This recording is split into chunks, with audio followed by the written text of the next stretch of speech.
Enterrei meu marido sozinha ontem. Nossos filhos não vieram. Miguel estava em uma convenção de negócios em Miami e Beatriz tinha ingressos para um show que ela simplesmente não podia perder. As cadeiras vazias ao meu lado na capela falavam mais alto que qualquer consolo do padre. Hoje, enquanto limpo o armário de Antônio, encontrei seu testamento e tomei uma decisão que mudará nossas vidas para sempre. Mas antes de continuar, confira se você já está inscrito no canal e escreva nos comentários. De onde você está assistindo este vídeo? Adoramos saber até onde nossas histórias estão chegando. O funeral de Antônio foi às 10 da manhã, um horário que ele teria aprovado. Meu marido sempre dizia que os compromissos importantes deveriam ser pela manhã, quando a mente ainda está fresca. Cheguei meia hora antes, vestida com o terno preto que comprei especialmente para a ocasião. O agente funerário me recebeu com um sorriso educado, mas seus olhos traíam seu desconforto quando percebeu que eu estava sozinha. A senhora gostaria de aguardar mais alguns minutos, senhora Oliveira? Talvez os outros convidados estejam a caminho. Não, respondi. Podemos começar no horário marcado. Sentei-me na primeira fileira, olhando para o caixão de madeira escura, onde descansava o corpo do homem que compartilhou minha vida por 42 anos. As flores ao redor eram brancas demais, perfumadas demais. Antônio teria preferido algo mais simples. Tirei o celular da bolsa e verifiquei as mensagens mais uma vez. Miguel havia enviado um texto curto às 7h. Desculpe, mãe. Não consegui remarcar a reunião. Te ligo depois. Beatriz, nem isso. Sua última mensagem era de 2 dias atrás. Mãe, não sei se consigo ir. Comprei ingressos para aquele show que te falei há meses. Entende, né? Não, eu não entendia. Como alguém escolhe um show de música em vez do último adeus ao próprio pai? O padre chegou e me perguntou se deveríamos esperar mais alguém. Não, somos só eu e ele agora, como sempre foi no final. A cerimônia foi breve. As palavras do padre soavam ocas, genéricas. Ele mal conhecia Antônio. Falou sobre paz, descanso eterno e a bondade de Deus. Não mencionou como Antônio acordava cedo todos os domingos para fazer pão caseiro, ou como ele guardava recortes de jornal com histórias que achava que eu gostaria de ler. Não falou sobre como ele nunca se aposentou de verdade, continuando a consertar coisas para os vizinhos, mesmo quando suas mãos começaram a tremer. Quando terminou, o agente funerário se aproximou novamente. A senhora deseja alguns minutos a sós? Assenti, incapaz de falar. Quando todos saíram, levantei-me e caminhei até o caixão. Antônio parecia estar dormindo, mas seu rosto não tinha a expressão serena que eu conhecia tão bem. A maquiagem funerária o transformava em um estranho. Passei a mão sobre seu cabelo, o único gesto de despedida que consegui oferecer. Eles não vieram, Antônio, sussurrei. Seus próprios filhos. No cemitério, fui a única a observar o caixão descer à terra. O vento frio de junho batia em meu rosto, e as nuvens pareciam prometer chuva. Apropriado, pensei. Até o céu está de luto. Joguei uma rosa sobre o caixão e fiquei ali, sozinha, enquanto os funcionários do cemitério esperavam pacientemente a alguns metros de distância. Eu sabia que eles queriam terminar o serviço, mas não conseguia me afastar. Sair dali significava aceitar que Antônio estava realmente morto e que nossos filhos não se importaram o suficiente para se despedir. De volta para casa, o silêncio era ensurdecedor. A casa onde criamos nossos filhos, onde construímos nossa vida, agora parecia grande demais, vazia demais. A poltrona de Antônio na sala, gasta pelo uso de décadas, os chinelos dele ainda perfeitamente alinhados ao lado. O controle remoto no braço da cadeira, exatamente onde ele o deixou na última vez. Sentei-me à mesa da cozinha e abri uma garrafa de vinho. Não o barato que normalmente comprávamos, mas um dos especiais que guardávamos para ocasiões. Que ocasião poderia ser mais importante que esta? Servi uma taça e levantei em um brinde silencioso. Enquanto bebia, peguei meu celular novamente. por hábito, abri o Instagram. Não era uma usuária frequente, mas seguia meus filhos para acompanhar suas vidas, já que eles raramente ligavam. A primeira publicação me fez engasgar com o vinho. Era de Beatriz, postada há 2 horas, uma selfie dela com 3 amigas, todas sorrindo amplamente com taças de mimosa na mão. A legenda dizia: dia perfeito com minhas meninas. Brunch de domingo. Amizade verdadeira. O dia do funeral do pai dela. O dia perfeito. Rolei um pouco mais e lá estava uma postagem de Miguel. Uma foto do campo de golfe banhado pelo sol da Flórida. Fechando negócios no paraíso, a vida é boa demais. Fechei o aplicativo e deixei o celular cair sobre a mesa. Minhas mãos tremiam, mas não era de tristeza. Era algo diferente. Algo que nunca havia sentido com tanta intensidade. Uma mistura de raiva, decepção e uma clareza repentina que parecia iluminar tudo. Terminei meu vinho e subi para o quarto que compartilhei com Antônio por quase meio século. Abri seu armário, sentindo o cheiro familiar de loção pós-barba e sabonete. Seus ternos estavam pendurados em ordem, do mais escuro para o mais claro. Suas gravatas organizadas por cor. Antônio sempre foi metódico. Foi então que vi a pasta de couro na prateleira superior. Sabia exatamente o que era. Nosso testamento, documentos importantes, instruções sobre o que deveria ser feito quando um de nós partisse. Tudo preparado anos antes, quando ainda tínhamos saúde perfeita e a morte parecia distante. Peguei a pasta e sentei-me na beira da cama. Dentro, encontrei nosso testamento conjunto. Folheei as páginas até chegar à divisão de bens. Como esperado, tudo seria dividido igualmente entre Miguel e Beatriz após minha morte. A casa, as economias de uma vida inteira, o pequeno apartamento na praia que compramos como investimento. Tudo para os filhos que não puderam tirar um dia para dizer adeus ao pai. Fechei a pasta e fiquei olhando para a parede. Uma foto nossa em moldura simples, tirada no nosso 40º aniversário de casamento. Estávamos sorrindo, de mãos dadas, no jardim que Antônio cuidava com tanto carinho. Naquele momento, tomei minha decisão. Peguei o telefone e disquei o número do doutor Torres, nosso advogado há mais de 20 anos. Alô? Doutor Torres, aqui é Marta Oliveira. Sei que é domingo e peço desculpas por ligar fora de horário, mas preciso marcar uma consulta com urgência. É sobre o testamento meu e de Antônio. Quero fazer alterações, mudanças significativas. Sinto muito pelo Antônio, dona Marta. Claro, podemos marcar para amanhã cedo, se preferir. Perfeito. Quanto mais cedo, melhor.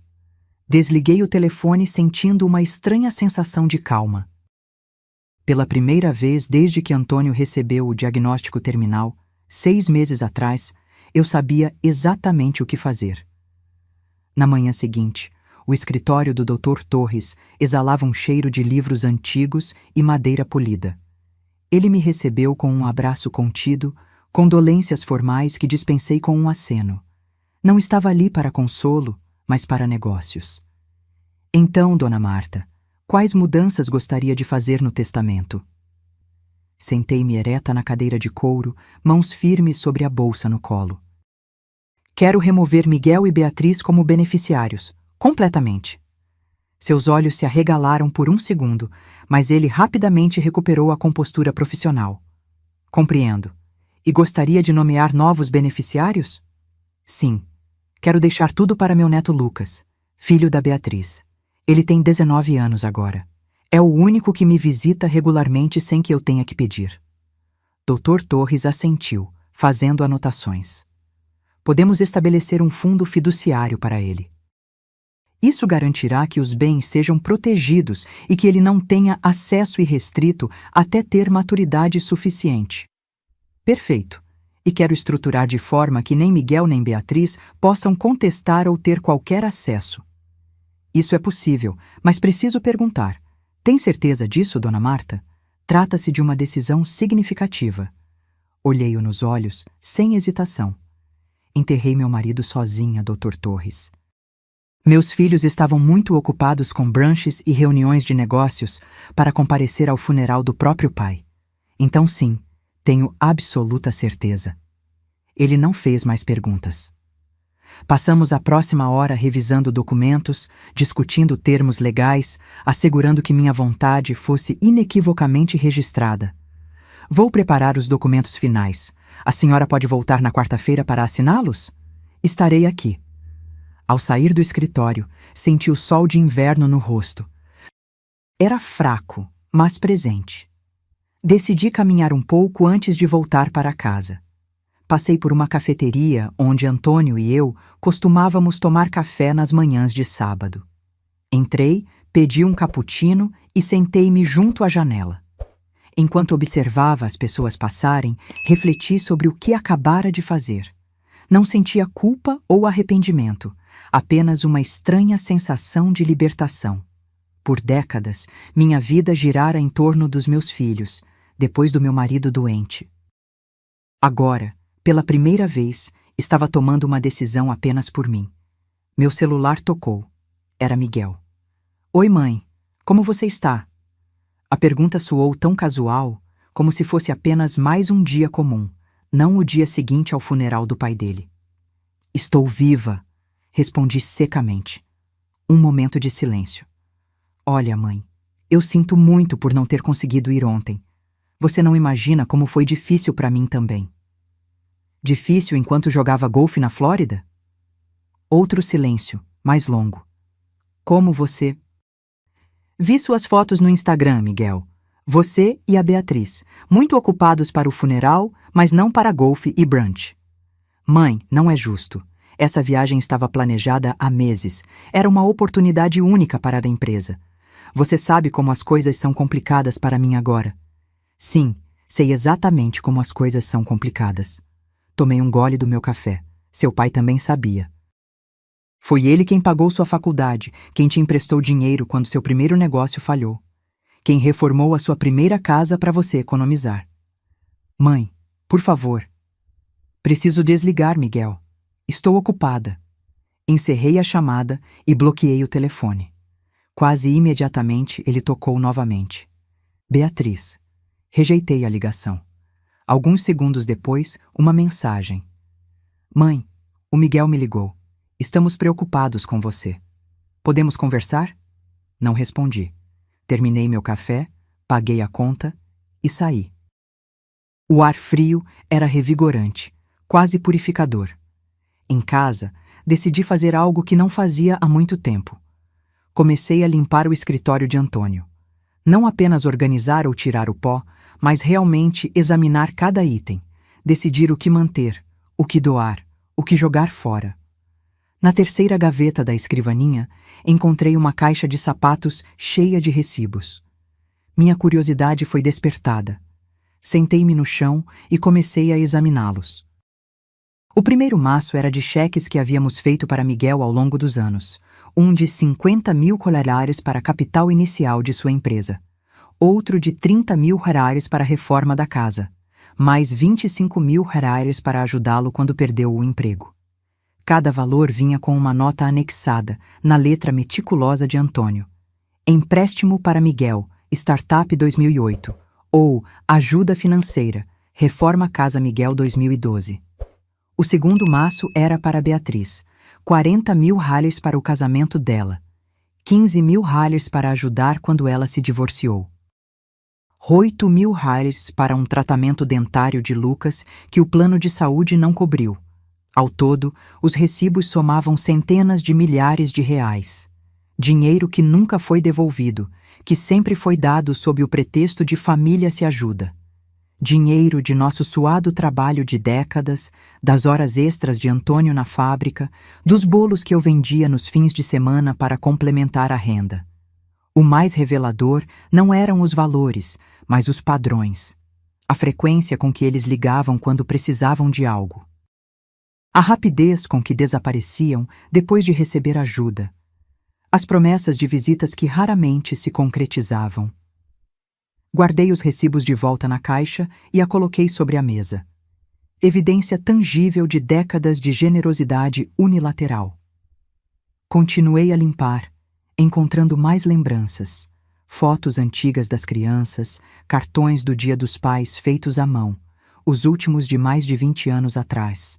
O relógio que demos a Miguel quando ele se formou, devolvido discretamente quando ganhou um mais caro. Quando terminei, já era noite. O escritório estava organizado, as memórias catalogadas. Fiz um jantar simples, apenas para mim, pela primeira vez em quase meio século, e sentei-me à mesa da cozinha. O telefone tocou novamente. Era Lucas. Vovó? É o Lucas. Oi, meu filho. Minha voz automaticamente suavizou. Acabei de saber sobre o vovô. A mãe não me contou que o funeral era ontem. Sua voz estava embargada. Sinto muito por não ter estado lá com você. Uma lágrima escorreu pelo meu rosto, a primeira desde o funeral. Não é sua culpa, querido. Posso passar aí amanhã depois da faculdade? Queria me despedir dele do meu jeito. Claro, Lucas. Vou fazer aquele bolo de cenoura que você gosta. Depois de desligar, sentei-me na varanda com uma taça de vinho, observando as estrelas aparecerem no céu escuro. Pensei em Antônio, em como ele sempre dizia que as estrelas eram nossos ancestrais olhando por nós. Estou fazendo a coisa certa, Antônio? Perguntei ao céu. É o que você faria? Não houve resposta, claro. Mas de alguma forma eu sabia que ele aprovaria.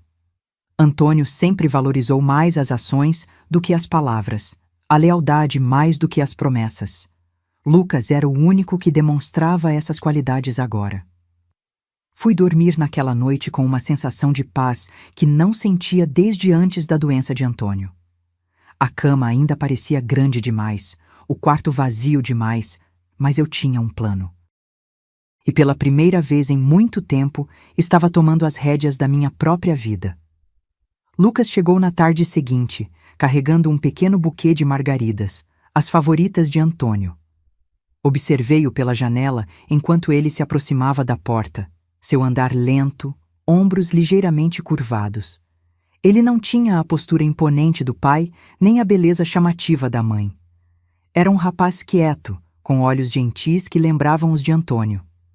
Abri a porta antes que ele batesse. Oi, meu filho. Ele me abraçou com força, o tipo de abraço que diz mais do que palavras. Ficamos assim por um momento, compartilhando nossa dor. Vovó, me desculpe, eu deveria ter estado aqui. Você está agora, respondi, afastando-me para olhá-lo. E isso é o que importa. Entramos e Lucas colocou as flores em um vaso na mesa da sala. Seus olhos percorreram o ambiente, parando na poltrona vazia de Antônio. Parece estranho ele não estar aqui, disse baixinho. Assenti, incapaz de falar por um momento. Fiz seu bolo favorito. Vamos tomar um café? Na cozinha, Lucas sentou-se no mesmo lugar onde sempre se sentava quando vinha nos visitar. Desde criança, aquela cadeira era dele. Serviu bolo e café, e por um tempo ficamos em silêncio confortável. Como você está, vovó? De verdade. Olhei para ele, surpresa com a pergunta direta. Meus próprios filhos raramente perguntavam como eu estava, de verdade. Estou descobrindo como viver sem ele, respondi honestamente. É como aprender a andar de novo. Lucas assentiu compreensivo. Vocês estavam juntos há tanto tempo. 45 anos, mais tempo do que fiquei sem ele. Minha mãe disse que você não está atendendo as ligações dela. Tomei um gole de café antes de responder. Preciso de um tempo, Lucas. Ela disse que você parecia brava ao telefone. Estou. Coloquei a xícara na mesa com mais força do que pretendia. Seus pais não vieram ao funeral do seu avô. Eles tinham coisas mais importantes para fazer. Lucas baixou os olhos. Eu sei. Minha mãe comentou que tinha um compromisso, mas eu não sabia que era o funeral. Um brunch com as amigas, disse secamente. Ela postou fotos no Instagram durante o funeral. Seus olhos se arregalaram. Eu não sabia disso. Não estou te contando para colocar você contra ela, Lucas. Só estou cansada de fingir que está tudo bem quando não está. Ele assentiu lentamente. Entendo. E o vovô? Como foram os últimos dias? Contei a Lucas sobre as últimas semanas de Antônio. Como ele permaneceu lúcido quase até o fim. Como insistia em tomar banho sozinho mesmo quando mal conseguia ficar em pé. Como me fez prometer que não choraria muito quando ele partisse. Ele me pediu para ler para ele todas as noites, disse, sorrindo com a lembrança. Aquele livro de poesia que você deu a ele no Natal passado. Disse que a voz o acalmava. Lucas sorriu, os olhos marejados. Ele sempre gostou de poesia. Me ensinou a apreciar também. Ele tinha orgulho de você, sabia? Sempre dizia que você herdou o melhor de todos nós. Lucas enxugou uma lágrima. Posso ver o quarto dele? Só para me despedir. Levei-o até o quarto que compartilhei com Antônio por décadas. Estava como deixei na manhã anterior, exceto que havia arrumado a cama com lençóis frescos. O cheiro de Antônio ainda pairava no ar, uma mistura de loção pós-barba e o sabonete de aveia que ele usava para a pele sensível. Lucas ficou parado na porta por um momento, como se hesitasse em entrar em um espaço tão íntimo. Então, caminhou lentamente até o lado da cama onde Antônio dormia e sentou-se. Passou a mão sobre o travesseiro, sobre a colcha. Eu costumava me esconder aqui quando era pequeno, disse ele, quase para si mesmo. Quando vinha passar o fim de semana e acordava cedo demais para chamar alguém. Vovô sempre me encontrava e me levava para a cozinha para fazer panquecas. Sorri com a memória. Ele acordava com o menor barulho. Dizia que podia ouvir seus pensamentos do outro lado da casa. Lucas riu suavemente. Então, seu rosto ficou sério novamente. Vovó, tem uma coisa que eu queria te dizer. Eu estava pensando, depois que terminar a faculdade ano que vem, estava pensando em me mudar para mais perto. Talvez até, se você não se importar, ficar aqui por um tempo, para ajudar com a casa, sabe? Senti algo se aquecer dentro de mim. Esta casa sempre foi seu lar também, Lucas. Você sabe disso. Ele assentiu, olhando ao redor. Tem muitas memórias aqui. Não quero que elas se percam. Naquele momento, tive certeza de que estava tomando a decisão certa com o testamento. Lucas entendia o valor das coisas, não apenas o valor monetário, mas o valor emocional, o peso das histórias que tornavam uma casa um lar. Depois que ele foi embora, prometi mostrar-lhe os álbuns de fotos na próxima visita. Sentei-me na varanda e observei seu carro se afastar. O sol começava a se pôr, pintando o céu de laranja e rosa, as cores favoritas de Antônio. Meu telefone tocou novamente. Era Beatriz. Desta vez, atendi. Mãe, finalmente! Estou tentando falar com você há 2 dias. Estive ocupada, Beatriz. Ocupada? Mãe, estamos preocupados. Miguel disse que você estava muito brava e depois você não atendeu minhas ligações. Estava no advogado hoje, disse calmamente. Resolvendo algumas coisas do seu pai. Advogado? Sua voz subiu uma oitava. Que coisas? O testamento, Beatriz. Estou fazendo alterações. Silêncio do outro lado. Então, alterações? Que tipo de alterações? Acho que você já sabe. Mãe, olha, eu sei que você está chateada porque não pudemos ir ao funeral, mas isso é um pouco extremo, não acha? Extremo? Minha voz permaneceu calma, mais firme. Extremo é um filho não ir ao funeral do próprio pai porque prefere jogar golfe. Extremo é uma filha escolher brunch com as amigas em vez de se despedir do homem que pagou seu casamento, seu divórcio e todas as contas emergenciais do seu filho. Isso não é justo. Papai entenderia. Ele sempre dizia que a vida é para os vivos. Não use as palavras dele contra mim, Beatriz. Seu pai pode ter dito isso, mas ele apareceu em cada momento importante da sua vida. Cada formatura, cada aniversário, até aquela exposição de arte horrível que você participou na faculdade. Ele estava lá. Vocês não estavam. Mãe, por favor, vamos conversar pessoalmente. Posso ir aí amanhã? Não, Beatriz. Preciso de tempo. E você precisa entender que as escolhas têm consequências. Desliguei antes que ela pudesse responder. O telefone tocou novamente quase imediatamente, mas não atendi. Em vez disso, desliguei-o completamente e entrei em casa. A noite estava caindo, trazendo consigo uma escuridão que parecia mais densa sem Antônio. Liguei todas as luzes, algo que nunca fazia quando ele estava vivo. Ele sempre reclamava da conta de luz. Pequenas rebeldias, pensei com um sorriso triste. Peguei um dos álbuns de fotos da estante e sentei-me no sofá. Abri em uma página aleatória. Nossa viagem à praia quando os filhos eram pequenos. Miguel, com 7 anos, construindo um castelo de areia com Antônio. Beatriz, com 5, sentada nos meus ombros, rindo com a cabeça jogada para trás. Quando foi que perdemos isso? Quando nossos filhos deixaram de ser aquelas crianças que adoravam passar tempo conosco para se tornarem adultos que mal podiam tirar um dia para um funeral. Foi gradual, quase imperceptível.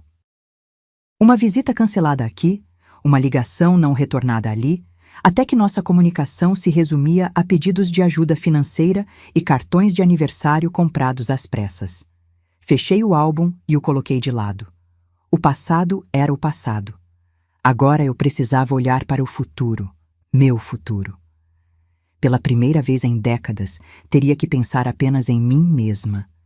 E, estranhamente, isso não parecia tão assustador quanto eu imaginava. Na quarta-feira, voltei ao escritório do Dr. Torres para assinar os documentos finais. Cada página que assinava parecia um pequeno ato de libertação. Minha mão estava firme, minha resolução inabalável.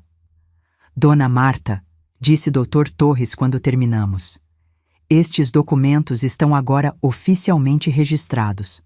Seu testamento deixa claro que todos os seus bens, incluindo a casa, o apartamento na praia e suas economias, irão para um fundo fiduciário em nome de Lucas após sua morte. Miguel e Beatriz não receberão nada. E eles não podem contestar? Legalmente eles podem tentar, mas construímos isso de forma bastante sólida. A senhora está em pleno uso de suas faculdades mentais. Não há coação envolvida, e suas razões estão claramente documentadas. Assenti, satisfeita. Obrigada, Dr. Torres. Se me permite perguntar, Dona Marta. Ele hesitou. A senhora pretende informar seus filhos sobre esta mudança? Considerei a pergunta por um momento. Não agora. Talvez nunca. Deixe que seja uma surpresa, como o brunch da Beatriz e o golfe do Miguel foram para mim. Ele não comentou, mantendo seu profissionalismo, mas vi uma ponta de aprovação em seus olhos. Saindo do escritório, senti-me mais leve do que em anos. O dia estava bonito, o sol de inverno fraco, mas reconfortante. Decidi caminhar um pouco antes de voltar para casa. Passei por uma pequena loja de plantas. Antônio sempre gostou de jardinagem, cuidando meticulosamente de cada vaso em nossa varanda. Desde sua doença, as plantas haviam sido negligenciadas. Entrei na loja e comprei 3 vasos de violetas, as favoritas dele. Em casa, coloquei-as na varanda e as reguei cuidadosamente. Era um pequeno gesto, mas significativo. A vida continua, mesmo quando parece impossível.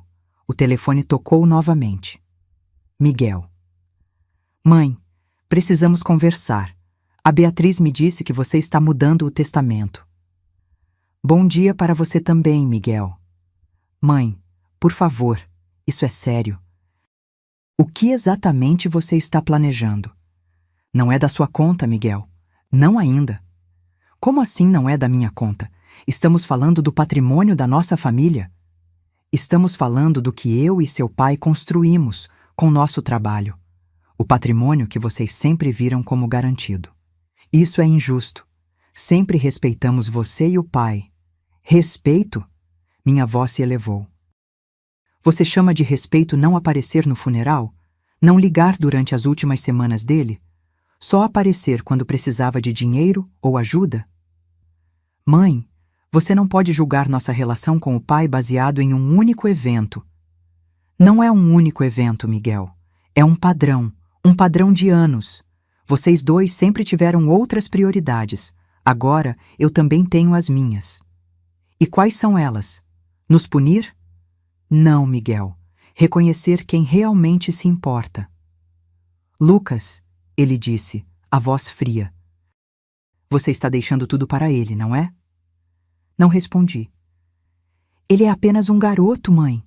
O que ele sabe sobre administrar dinheiro ou propriedades? Ele sabe o suficiente para visitar os avós sem ser chamado, para se lembrar de aniversários sem lembretes, para chorar a morte do avô. Isso é ridículo! Você não pode desfazer uma família por causa de um funeral. Não estou desfazendo nada, Miguel. Só estou reconhecendo o que já estava desfeito há muito tempo. Desliguei, mãos tremendo. Não de nervosismo, mas de uma espécie de fúria controlada que nunca havia sentido antes. Era como se décadas de frustrações reprimidas finalmente encontrassem vazão. Naquela noite, não consegui dormir. Fiquei deitada, olhando para o lado vazio da cama, pensando em Antônio. O que ele diria sobre tudo isso? Lembrei-me de uma conversa que naquela noite não consegui dormir. Fiquei deitada olhando para o lado vazio da cama, pensando em Antônio. O que ele diria sobre tudo isso? Lembrei-me de uma conversa que tivemos semanas antes de sua morte. Ele estava fraco, mas lúcido, sentado na cadeira junto à janela, enquanto o sol da tarde banhava seu rosto magro. Marta, ele disse, voz rouca pela doença. Você se lembra do que meu pai dizia sobre herança? Assenti. O pai de Antônio, um homem simples do interior, tinha poucas posses, mas muita sabedoria. Que herança não é apenas o que você deixa, mas para quem você deixa, respondi. Exato. Antônio sorriu fracamente. Passei a vida tentando construir algo para nossos filhos, mas talvez... Ele fez uma pausa, respirando com dificuldade. Talvez devêssemos pensar melhor sobre isso. Na época, achei que era apenas divagação de um homem enfrentando sua mortalidade. Agora, parecia profético. Levantei-me, incapaz de suportar mais o silêncio do quarto. Fui até a cozinha e fiz um chá. Enquanto a água fervia, percebi algo. Pela primeira vez desde a morte de Antônio, não me sentia completamente perdida. A raiva, a decisão sobre o testamento, a clareza repentina sobre meus filhos, tudo isso me dava um propósito. Na manhã seguinte, fui surpreendida por batidas fortes na porta. Eram quase 9 horas. Quando abri, Beatriz estava parada na entrada, bem vestida como sempre, cabelo perfeitamente arrumado, maquiagem impecável. Mas seus olhos estavam vermelhos. Mãe, ela disse, entrando sem esperar convite. Precisamos conversar. Fechei a porta lentamente. Bom dia para você também, Beatriz. Ela parou no meio da sala, olhando ao redor como se procurasse mudanças. Seus olhos pousaram nas violetas na varanda. Plantas novas? Sim.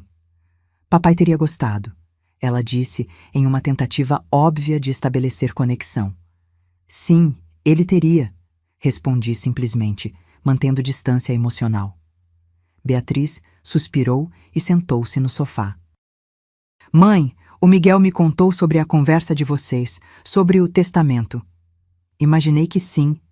Você não pode estar falando sério, mudar tudo agora, depois de tantos anos. Por que não? É meu direito. Mas é injusto, somos seus filhos.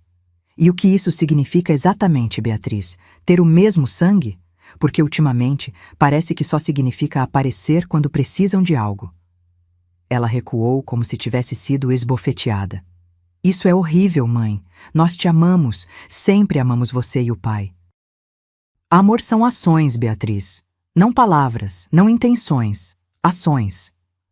Um erro, mãe. Cometemos um erro ao não ir ao funeral. Estávamos em choque, não sabíamos como lidar. Em choque enquanto postava fotos de brunch no Instagram? Minha voz permaneceu calma, mas cortante. Em choque enquanto bebia mimosas com as amigas? Seu rosto empalideceu. Você viu isso? Vi. Assim como vi todas as desculpas ao longo dos anos. Os aniversários esquecidos, as visitas canceladas, as ligações não retornadas. Não é justo comparar tudo isso. Temos nossas próprias vidas, nossos trabalhos, nossas famílias. E nós não éramos parte dessas vidas, Beatriz. Só éramos convenientes quando precisavam de algo. Ela começou a chorar, lágrimas escorrendo pelo rosto perfeitamente maquiado. Por favor, mãe, não faça isso, não nos puna assim. Não estou punindo ninguém, estou reconhecendo a realidade. E o Lucas? Por que ele merece tudo e nós nada? Porque ele esteve presente. Porque ele se importa verdadeiramente, não apenas quando precisa de dinheiro ou favores. Ele é um menino. Mal saiu da adolescência. Como pode administrar uma casa, um apartamento? Ele aprenderá, como seu pai e eu aprendemos. Beatriz enxugou as lágrimas, sua expressão mudando de tristeza para algo mais calculado. Isso não vai ficar assim, mãe. Vamos contestar. Façam o que acharem necessário. O testamento está em ordem. Você está nos tirando o que é nosso por direito. Não, Beatriz. Estou finalmente reconhecendo que vocês perderam esse direito há muito tempo. Ela levantou-se bruscamente.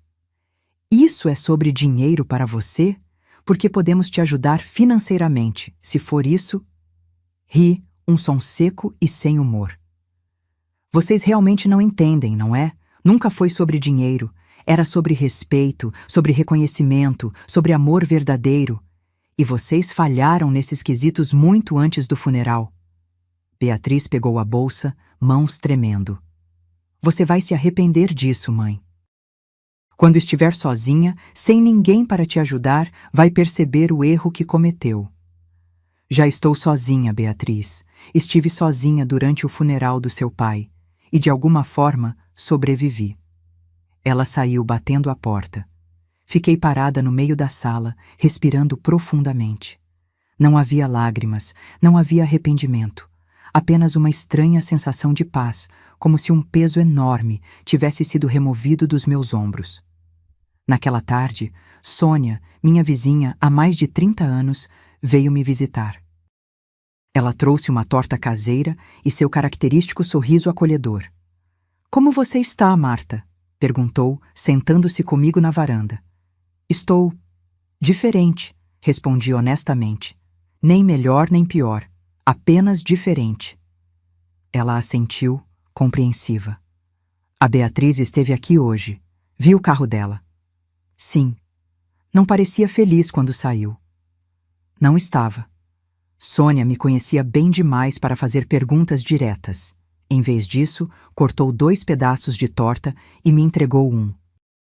Antônio amava esta torta, comentei. Ele sempre pedia a receita, mas eu nunca dava. Ela sorriu. Era meu poder sobre ele. Rimos juntas, um momento de leveza em dias sombrios. Sabe, disse Sônia depois de um tempo, quando perdi meu Roberto, todo mundo me dizia como eu deveria me sentir, o que deveria fazer. Ninguém realmente perguntava o que eu queria. Olhei para ela, surpresa com a observação. E o que você queria, Sônia? Paz, ela respondeu simplesmente. Não explicações, não desculpas, apenas paz. E às vezes, para conseguir isso, precisamos tomar decisões difíceis.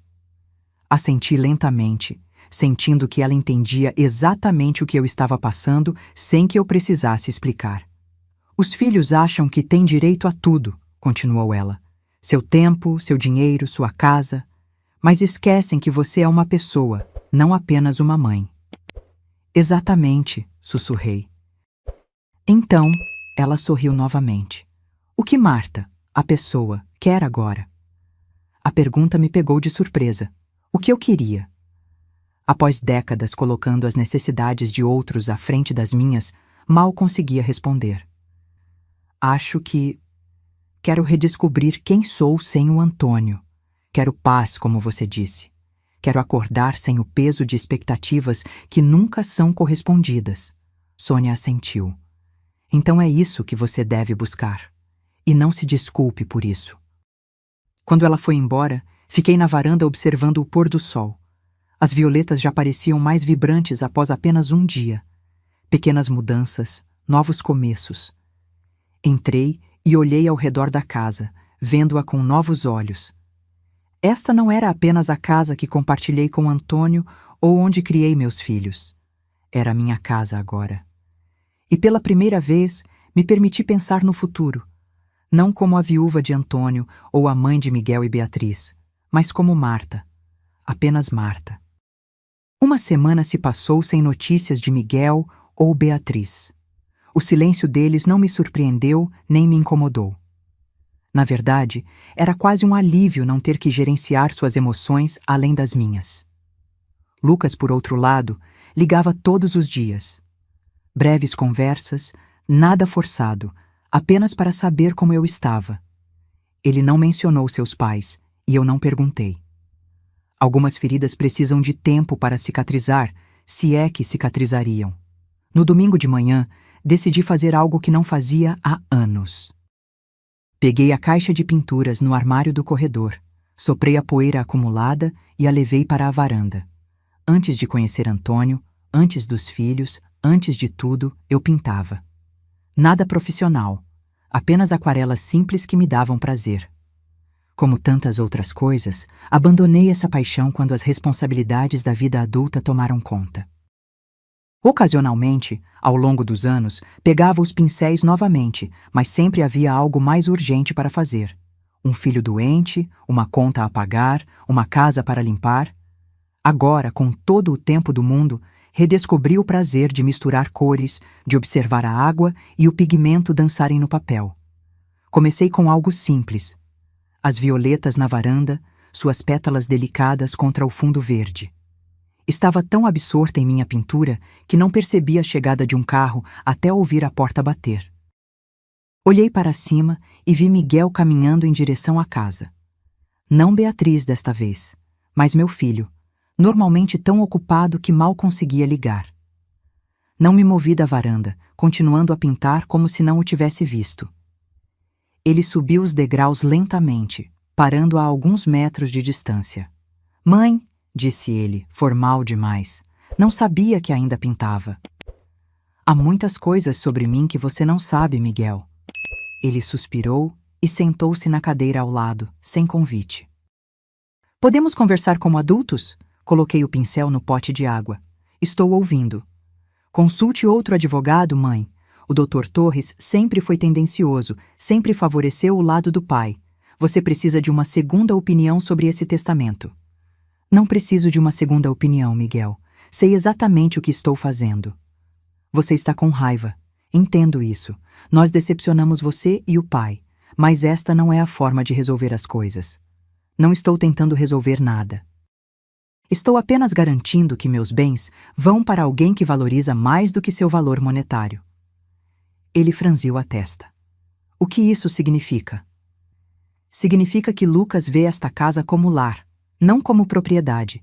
Vê as lembranças, não apenas o valor de mercado. Isso não é justo. Claro que valorizamos as memórias." "Quando foi a última vez que você veio aqui sem precisar de algo, Miguel? Quando foi a última vez que ligou apenas para conversar, não para pedir dinheiro ou ajuda?" Ele desviou o olhar, incapaz de responder. "Não me lembro também", continuei. "Mas posso te dizer exatamente quando Lucas veio pela última vez. Há 3 dias. Trouxe um livro que achou que eu gostaria. Ficou para o jantar. Não pediu nada além de minha companhia." "Ele é jovem, mãe. Tem tempo." "Nós temos carreiras, responsabilidades. E eu e seu pai éramos o quê? Hobbies? Passatempos que vocês podiam ignorar quando conveniente?" Miguel passou a mão pelo cabelo, um gesto que lembrava tanto Antônio que quase doeu. "Não foi intencional, mãe. A vida acontece. As pessoas se distanciam. Sim, a vida acontece. E agora isso está acontecendo." O pai não concordaria com isso. Senti raiva crescendo dentro de mim novamente. "Não fale pelo seu pai, Miguel. Você mal falava com ele nos últimos anos. Não tem ideia do que ele pensava ou sentia. Ele nunca foi vingativo." "Isto não é vingança", interrompi, mantendo a voz controlada. "É consequência. Vocês fizeram escolhas ao longo dos anos. Agora estou fazendo as minhas." Miguel ficou em silêncio por um momento, então mudou de tática. "Pense no futuro, mãe. O Lucas é jovem, inexperiente. Ele pode acabar perdendo tudo, sendo enganado." Como você foi enganado naquele investimento para o qual pediu dinheiro ao seu pai há 5 anos, aquele que era garantido e que nunca vimos um centavo de retorno? Ele corou. Isso foi diferente. Foi um erro de cálculo. Bem, talvez Lucas cometa erros também, mas serão os erros dele, com o que ele herdou legitimamente, não o que ele exigiu antecipadamente. É isso então? Você já decidiu? Sim, Miguel, já decidi. Ele se levantou, ajeitando o paletó caro que provavelmente compramos com nossa ajuda anos atrás. A Beatriz estava certa. Você vai se arrepender quando perceber o quanto nos afastou. Vocês já estavam afastados, Miguel. Só estou reconhecendo o óbvio. Ele desceu os degraus da varanda sem olhar para trás. Observei seu carro se afastar, sentindo uma mistura de tristeza e resolução. Não havia alegria em confrontar meus filhos assim, mas também não havia mais medo de desagradá-los. Voltei à minha pintura, mas o momento havia passado. Em vez disso, entrei e liguei para Lucas. Vovó, tudo bem? Tudo bem, querido. Estava pensando. Você gostaria de vir jantar hoje? Estou com vontade de cozinhar aquela lasanha que seu avô adorava. Claro! Posso levar sobremesa? Seria ótimo. Algumas horas depois, Lucas chegou com um pudim caseiro. Tentei fazer aquela receita da vovó Amélia, explicou, parecendo nervoso. Acho que não ficou igual ao dela, mas... Tenho certeza que está delicioso, disse, genuinamente tocada por seu esforço. Enquanto jantávamos, contei a Lucas sobre as visitas de seus pais. Não para virá-lo contra eles, mas porque ele merecia saber o que estava acontecendo. Eles estão muito bravos com você, comentou brincando com o garfo. Sim, estão. Entendo por que você fez isso, vovó, disse ele depois de um momento. Mas não quero ser o motivo de uma briga familiar. Você não é o motivo, Lucas. As escolhas deles ao longo dos anos são o motivo. Você é apenas a pessoa que demonstrou que existia uma alternativa às suas atitudes. Ele assentiu lentamente. Minha mãe me ligou ontem. Foi... estranho. Ela nunca liga só para conversar. O que ela queria? Perguntar sobre você, na verdade. Como você estava, o que estava fazendo.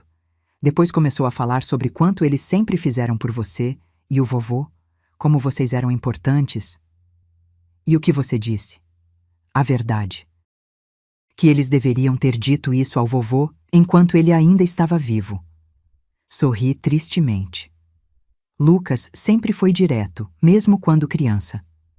Era uma qualidade que Antônio admirava nele. Você sabe, continuei, seu avô tinha muito orgulho de você. Dizia que você tinha herdado o melhor de todos nós, mas principalmente seu próprio senso de justiça. Lucas sorriu, olhos brilhando com lágrimas contidas. Sinto falta dele.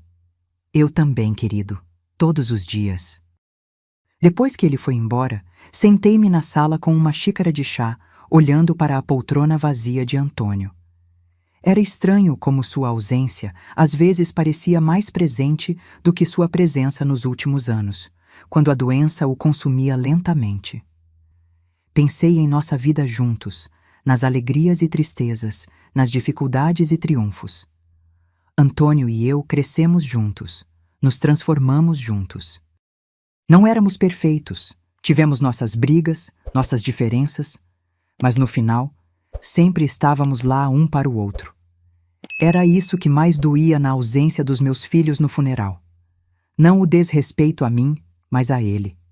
Ao homem que trabalhou turnos duplos para pagar suas aulas de inglês e balé, que construiu aquela casa de bonecas que Beatriz tanto amava, que ensinou Miguel a andar de bicicleta com infinita paciência. Como podiam não estar lá para dizer adeus? Naquela noite, sonhei com Antônio. Estávamos jovens novamente, caminhando pela praia onde passamos nossa lua de mel. Ele sorria, aquele sorriso que iluminava seu rosto inteiro. Você está fazendo a coisa certa, Marta, dizia ele no sonho. Sempre fez. Acordei com lágrimas nos olhos, mas também com uma sensação de paz. O sonho não era real, claro, mas o sentimento sim. Eu estava fazendo a coisa certa. Pela primeira vez em muito tempo, estava pensando em mim mesma, em meu próprio futuro, em vez de apenas existir para os outros. E isso, percebi, era o que Antônio sempre quis para mim. Os dias começaram a ganhar novo ritmo. Aos poucos, fui estabelecendo uma rotina que era só minha. Acordava cedo, tomava café na varanda enquanto lia o jornal, algo que Antônio sempre fazia e que eu adotei. Depois pintava por algumas horas, redescobria velhos hobbies, reorganizava a casa ao meu gosto.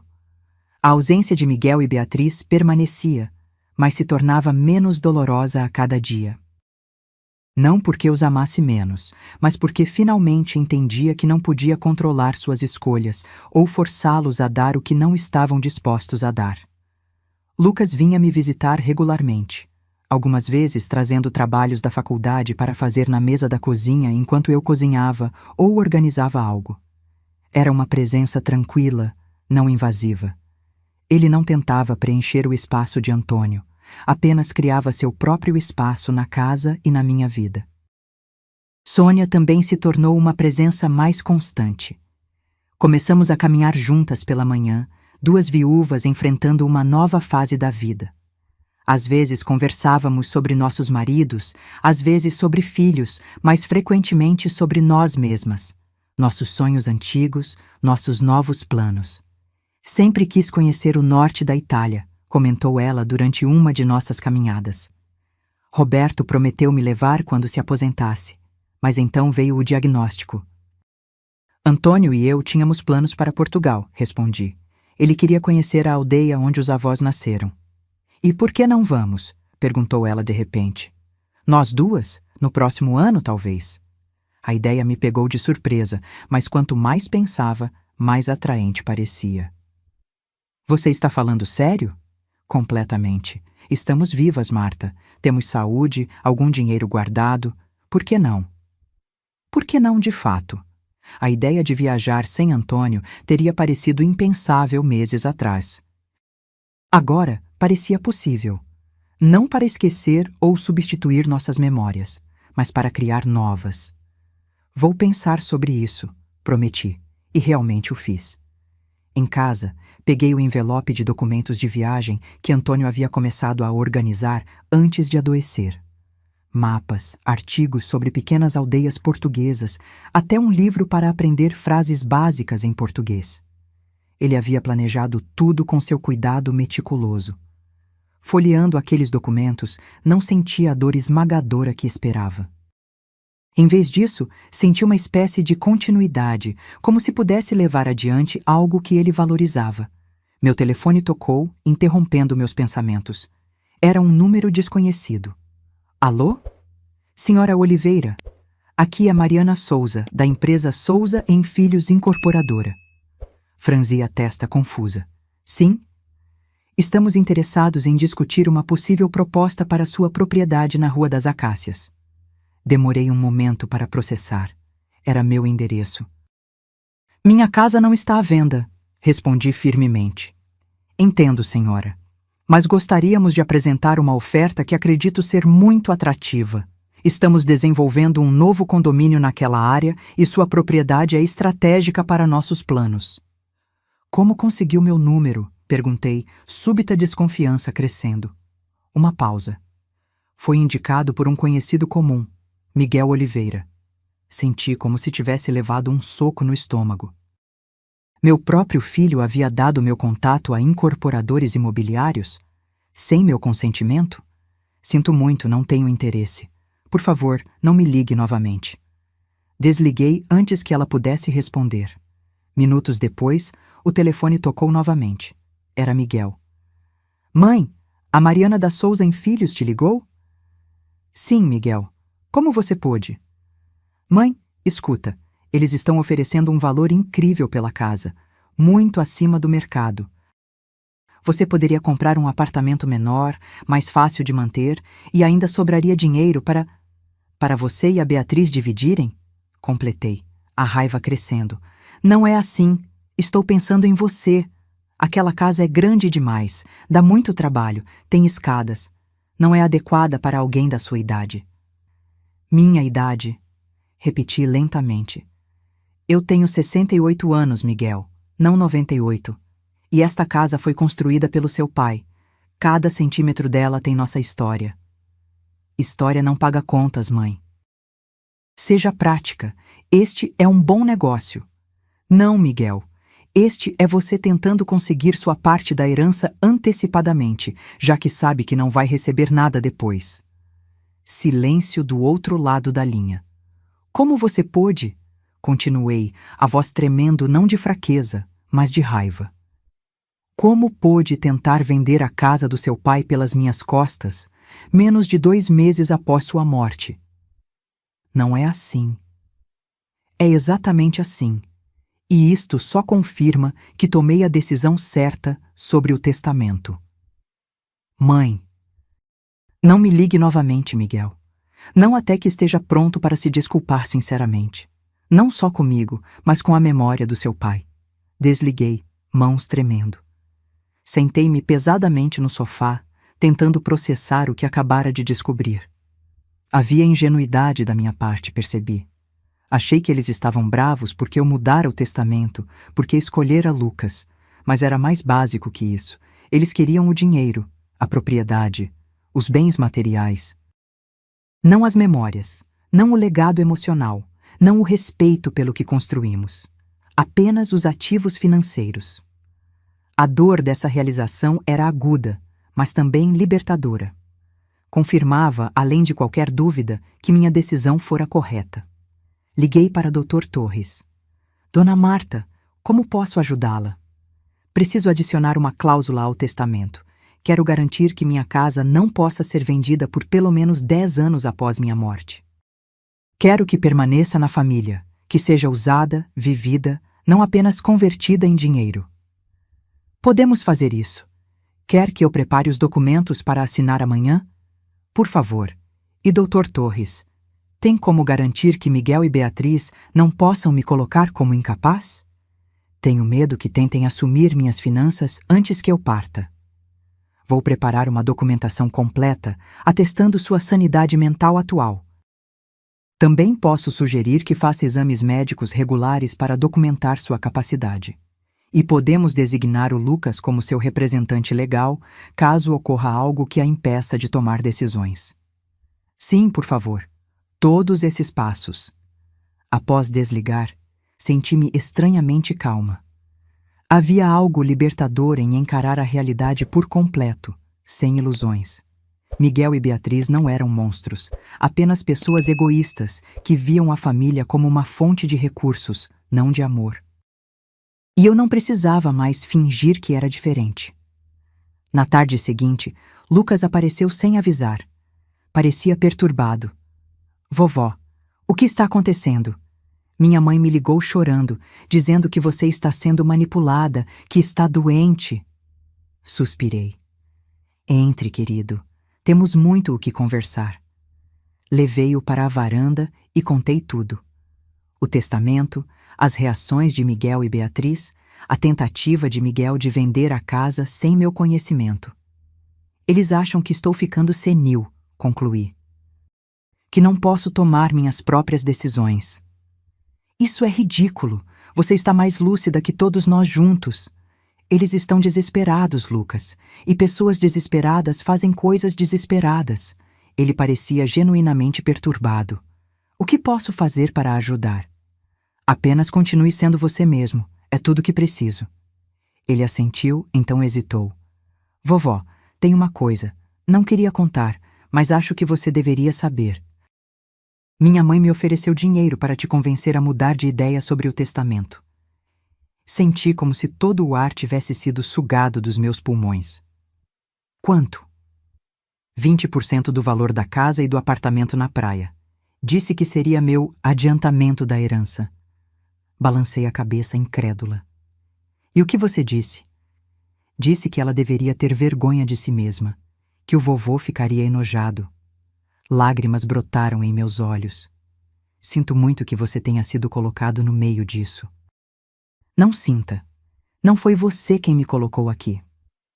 Naquela noite, depois que Lucas foi embora, senti uma determinação renovada.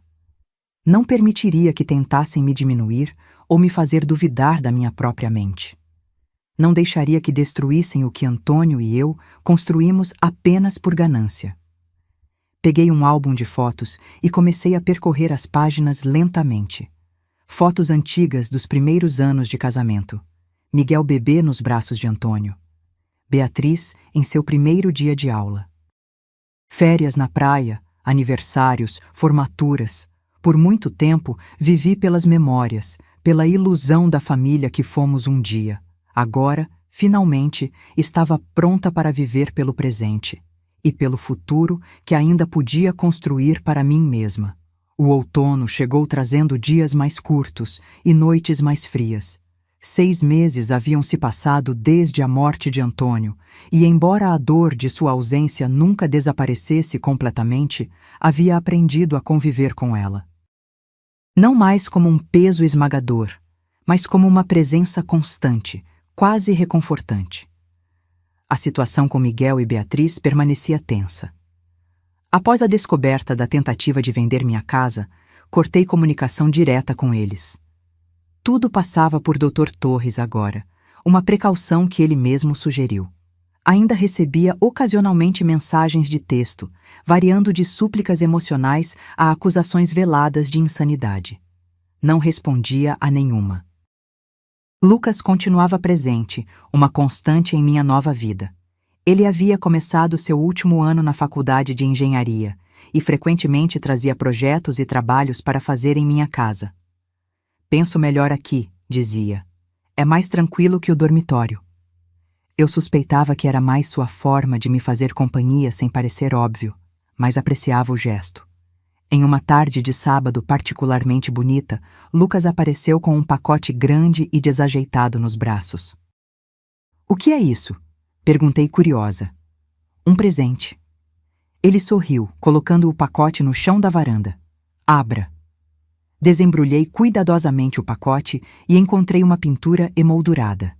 Era uma aquarela da nossa varanda, com as violetas que plantei em primeiro plano e, ao fundo, a silhueta de um homem olhando para o jardim. Inconfundivelmente Antônio, com sua postura característica. Lucas, sussurrei, tocando a imagem delicadamente. Você pintou isso? Sim. Não sabia se você ia gostar. Nunca fui muito bom em arte, mas lembrei como o vovô sempre ficava nesse lugar específico da varanda todas as manhãs, olhando para o jardim antes de começar o dia. Lágrimas brotaram em meus olhos. Era verdade. Antônio tinha esse ritual. Todo dia, antes mesmo do café, ele saía para a varanda e ficava alguns minutos em silêncio, contemplando o jardim que tanto amava. É perfeito, disse, a voz embargada. Absolutamente perfeito. Pensei que poderíamos pendurá-lo na sala, sugeriu ele timidamente. Assenti, incapaz de falar. Aquele simples gesto dizia tudo o que eu precisava saber sobre Lucas, e por que ele merecia ser o herdeiro do que Antônio e eu construímos. Não era apenas o dinheiro ou a propriedade que ele valorizava, era as memórias, os pequenos detalhes que faziam nossa família ser o que era. Naquela noite, após Lucas ir embora, pendurei o quadro no lugar de honra na sala.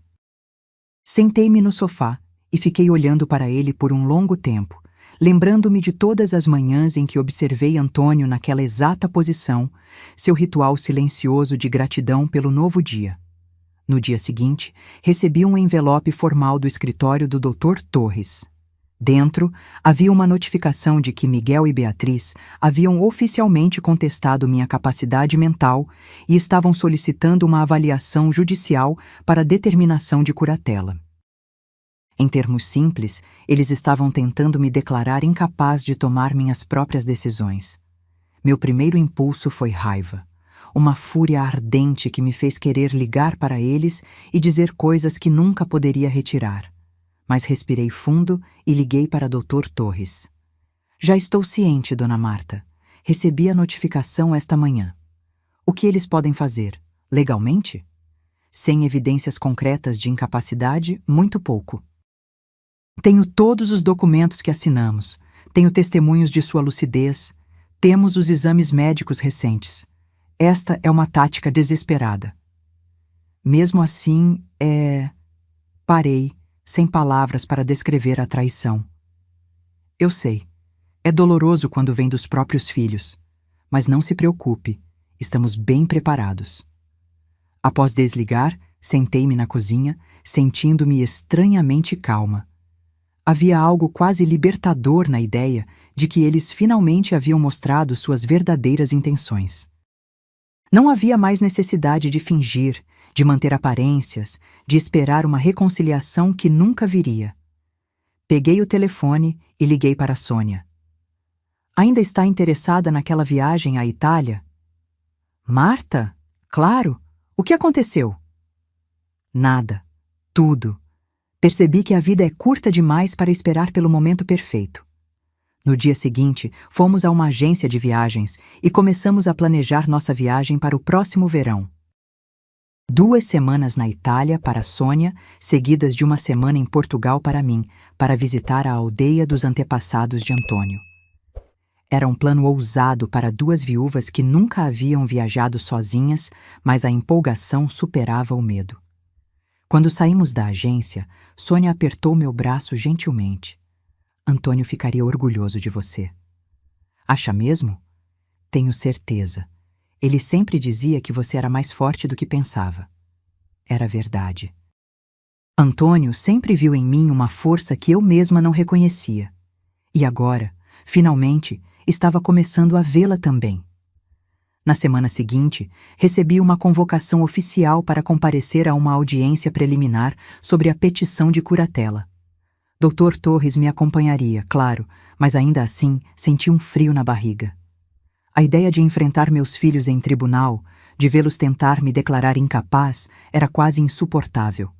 Quando contei a Lucas sobre a audiência, ele ficou furioso. Não posso acreditar que eles fariam isso. É tão baixo. É desespero, respondi, com mais calma do que sentia. Eles perceberam que não podem me manipular, então estão tentando outro caminho. Posso testemunhar a seu favor? Dizer ao juiz como você está lúcida e capaz? O Dr. Torres acha que não será necessário chegar a esse ponto, mas agradeço, querido. Ele parecia genuinamente angustiado. Sinto muito que você esteja passando por isso, vovó, especialmente depois de perder o vovô. E peguei sua mão. Sabe, Lucas, às vezes as piores situações nos mostram quem realmente somos. Perder seu avô foi devastador, mas me fez perceber que tenho mais força do que imaginava. E esta situação com seus pais, bem, pelo menos agora sei exatamente onde estou. Na manhã da audiência, vesti-me com cuidado, não como uma idosa frágil, mas como a mulher competente que era. Cabelo arrumado, maquiagem leve, meu melhor conjunto. Queria que o juiz visse não apenas que eu estava lúcida, mas que estava forte. Dr. Torres me encontrou na entrada do fórum. Pronta? Mais do que nunca. A sala de audiências era menor do que eu imaginava, mais informal.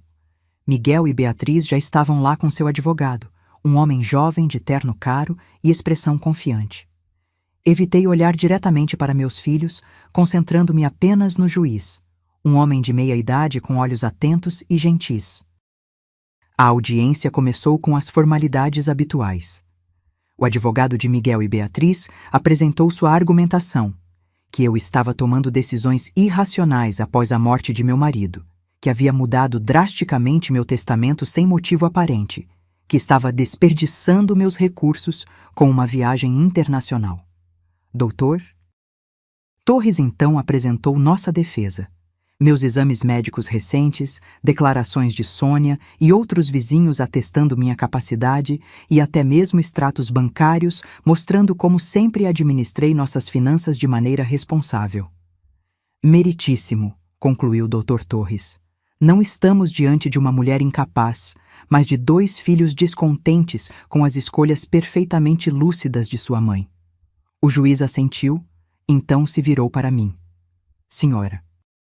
Oliveira, gostaria de dizer algumas palavras? Não estava preparada para falar, mas de repente percebi que precisava, ser ouvida. Sim, meritíssimo. Agradeço a oportunidade. Levantei-me, ajeitei minha blusa e olhei diretamente para o juiz. Sou viúva há 6 meses. Meu marido e eu construímos uma vida juntos por mais de 4 décadas. Quando ele faleceu, enterrei-o sozinha. Meus filhos não compareceram ao funeral. Um estava em uma viagem de negócios, a outra em um brunch com amigas. Fiz uma pausa, notando que o juiz havia erguido levemente as sobrancelhas. Ao perceber que meus filhos só valorizavam o que podiam obter de mim, dinheiro, propriedade, ajuda, e não minha companhia ou meu bem-estar, decidi mudar meu testamento. Não por vingança, mas por clareza. Decidi deixar meus bens para meu neto, o único que demonstra verdadeiro interesse em preservar o que construímos, não apenas em converter tudo em dinheiro. Olhei brevemente para Miguel e Beatriz. Miguel estava vermelho de raiva ou vergonha. Beatriz encarava o chão. Desde então, meu filho tentou vender minha casa sem meu conhecimento. Ambos tentaram manipular meu neto com promessas de dinheiro para me convencer a mudar de ideia.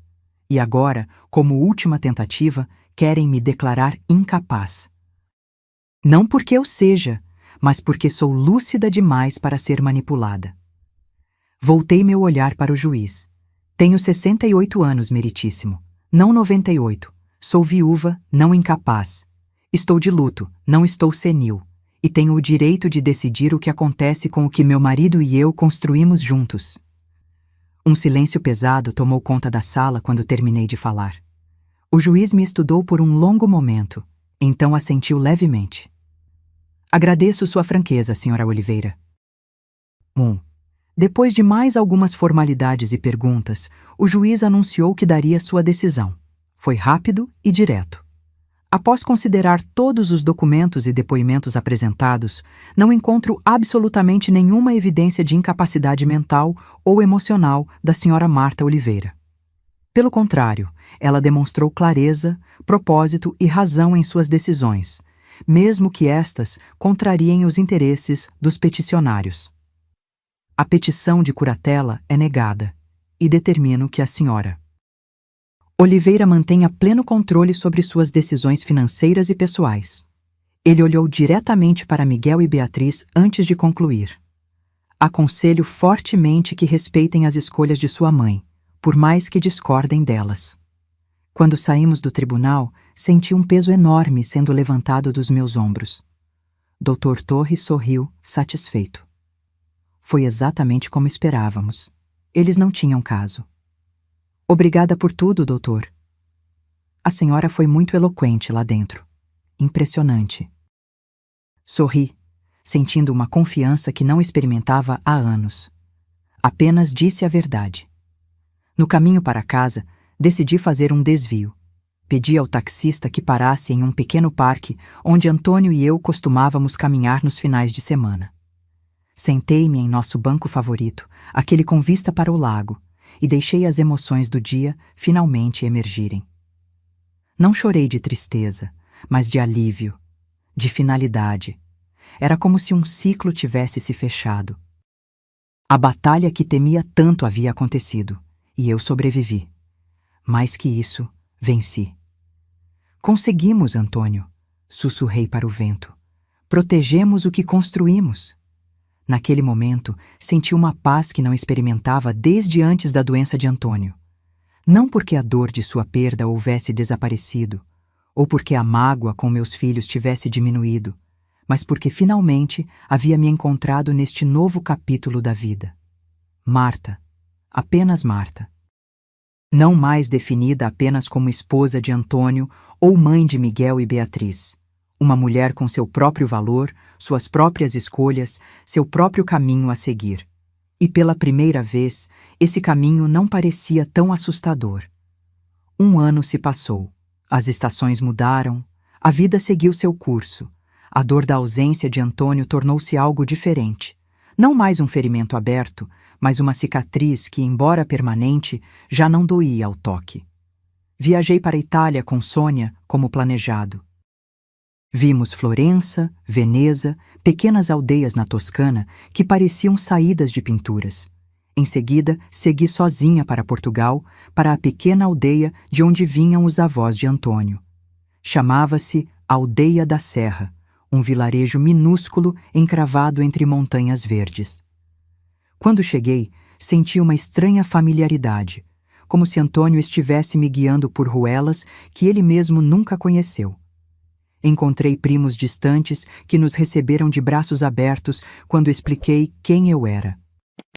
Mostraram-me a casa onde o avô de Antônio nasceu, agora uma pequena loja de artesanato. Contaram histórias sobre a família que eu nunca havia ouvido. Mostraram fotos antigas de parentes que compartilhavam o mesmo sorriso de meu marido.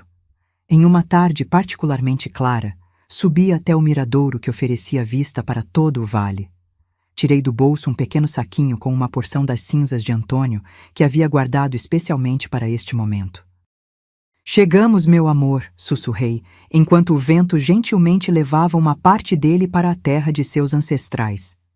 Voltei para casa renovada, com histórias para contar e fotos para mostrar a Lucas, que havia se formado na faculdade e, como prometido, mudou-se temporariamente para minha casa, para ajudar com a manutenção, segundo ele. A verdade, que ambos sabíamos sem precisar dizer, era que ele queria estar por perto, não por obrigação ou interesse, mas por genuíno afeto. E eu agradecia por sua presença todos os dias. Em uma tarde de domingo, estávamos na varanda, Lucas lendo um livro enquanto eu pintava, quando um carro desconhecido estacionou em frente à casa. Para minha surpresa, Beatriz saiu dele sozinha. Fazia quase um ano que não a via ou falava com ela, desde a audiência no tribunal. Nosso único contato havia sido cartões formais de Natal e aniversário, sem mensagens pessoais. Lucas se levantou, tenso. Quer que eu peça para ela ir embora? Não, respondi, colocando o pincel de lado. Vamos ver o que ela quer. Beatriz subiu os degraus da varanda hesitantemente, como se temesse ser expulsa. Estava diferente, mais magra, com olheiras visíveis, cabelo menos arrumado que o habitual. Mãe, ela disse, voz baixa, posso falar com você, a sós? Olhei para Lucas, que assentiu. Estarei lá dentro se precisar, disse ele, lançando um olhar de advertência para sua mãe antes de entrar. Indiquei a cadeira vazia ao meu lado. Sente-se. Ela obedeceu, mãos inquietas no colo. Por um momento, nenhuma de nós falou. O silêncio era preenchido apenas pelo canto dos pássaros e pelo farfalhar das folhas. Você parece bem, ela finalmente disse. A viagem foi boa? Então ela sabia da viagem. Provavelmente Lucas havia contado. Foi maravilhosa. Conheci parentes do seu pai em Portugal. Eles têm o mesmo sorriso dele. Ela assentiu, olhos marejados. Eu deveria ter ido com você. Não respondi. Não havia resposta para dar. Miguel e eu nos separamos, ela continuou abruptamente. Como irmãos, quero dizer. Não nos falamos mais. Isso me surpreendeu. Por quê? Por causa do processo, da tentativa de vender a casa, de tudo. Ela respirou fundo.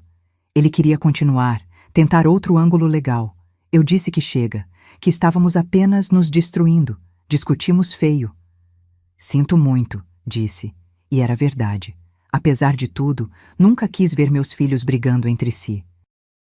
Não sinta. Você estava certa, sobre tudo. Ela olhou diretamente para mim, os mesmos olhos de Antônio, agora cheios de lágrimas. Sobre como tratamos vocês, sobre o funeral, sobre nossas prioridades. Senti um nó na garganta. O que mudou, Beatriz? Eu. Ela enxugou uma lágrima. Comecei terapia depois do tribunal.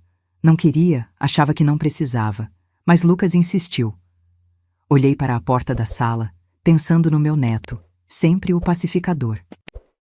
A terapeuta me fez ver coisas que eu não queria enxergar, continuou Beatriz.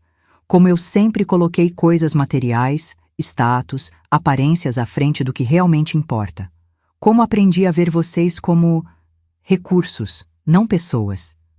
Ela pausou, respirando fundo.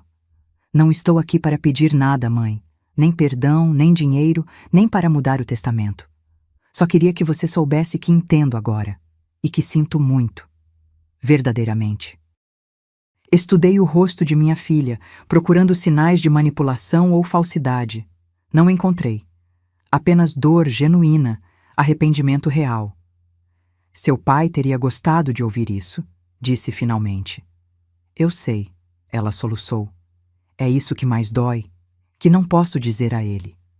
Ficamos em silêncio novamente, mas um silêncio diferente.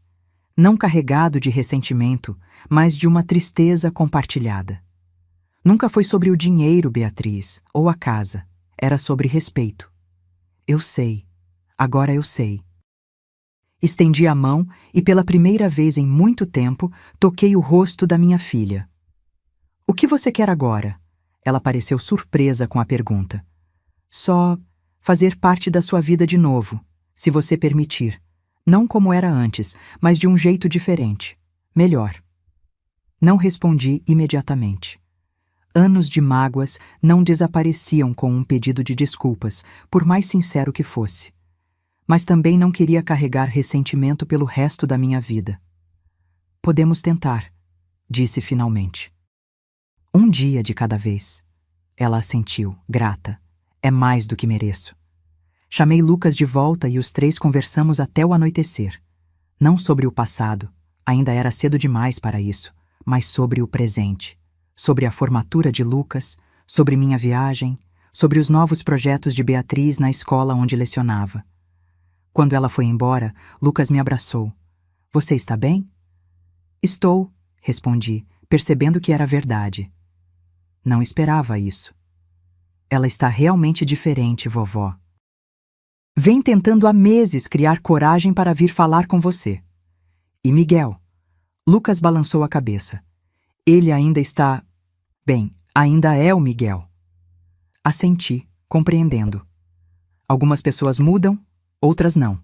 E estava tudo bem. Nas semanas seguintes, Beatriz começou a visitar regularmente. No início eram encontros breves e um pouco desconfortáveis. Gradualmente, tornaram-se mais naturais. Nunca voltaríamos ao que éramos antes. Muita água havia passado sob a ponte. Mas estávamos construindo algo novo, talvez até mais honesto. Em uma tarde especialmente agradável, cerca de 6 meses após sua primeira visita, Beatriz trouxe uma caixa de fotografias antigas. Encontrei essas no meu porão, explicou. Pensei que você gostaria de ter. Abrimos a caixa juntas. Havia fotos que eu nunca tinha visto. Antônio jovem em seu primeiro emprego, eu grávida de Beatriz, os 4 juntos em um piquenique que eu mal lembrava. Olhe essa, disse Beatriz, mostrando uma foto em que Antônio carregava Miguel nos ombros enquanto eu segurava sua mão. Lembra onde foi?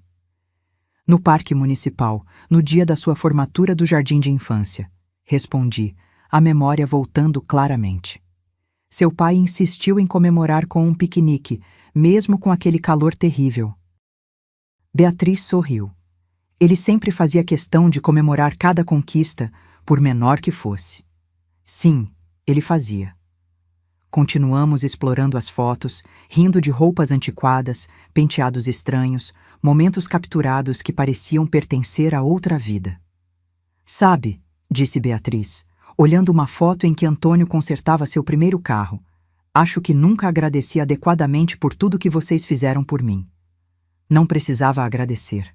Éramos seus pais. Mesmo assim. Vocês deram tudo de si e nós... Bem, você sabe. Peguei sua mão. O passado é passado, Beatriz. Não podemos mudá-lo, mas o futuro ainda está em aberto. Ela apertou minha mão em resposta. Obrigada por esta segunda chance. Mais tarde, depois que ela foi embora, sentei-me na varanda com uma taça de vinho. O pôr do sol pintava o céu em tons de laranja e rosa, as cores de Antônio. Você tinha razão, disse em voz baixa, como se ele pudesse ouvir. Sobre herança ser mais que bens materiais. Sobre escolher com cuidado para quem deixamos nosso legado. O vento balançou suavemente as violetas, agora crescidas e vibrantes. Antônio teria aprovado. Lucas saiu e sentou-se ao meu lado, oferecendo uma xícara de chá. No que está pensando, vovó? Em como a vida dá voltas, respondi. Em como algumas coisas precisam se quebrar para serem reconstruídas mais fortes. Ele assentiu, compreensivo além de sua idade. Como aquela técnica japonesa kintsugi, onde eles consertam cerâmica quebrada com ouro. Exatamente como isso. Ficamos sentados em silêncio confortável, observando o céu escurecer e as primeiras estrelas aparecerem. Sabe o que mais penso, Lucas? O quê? Que a verdadeira herança não é o que está no testamento. É isso. Estes momentos, estas memórias, este amor que sobrevive mesmo quando tudo parece perdido. Ele sorriu, aquele mesmo sorriso de Antônio que agora via também em Beatriz. O vovô sempre dizia algo parecido. Sim, respondi, sentindo uma paz profunda. Ele sabia das coisas. Olhei para o céu estrelado, para a casa que construímos, para o neto ao meu lado e soube com certeza que, apesar de tudo, tinha feito a escolha certa. Não apenas sobre o testamento, mas sobre como viver o resto de meus dias, com dignidade, com propósito, com amor.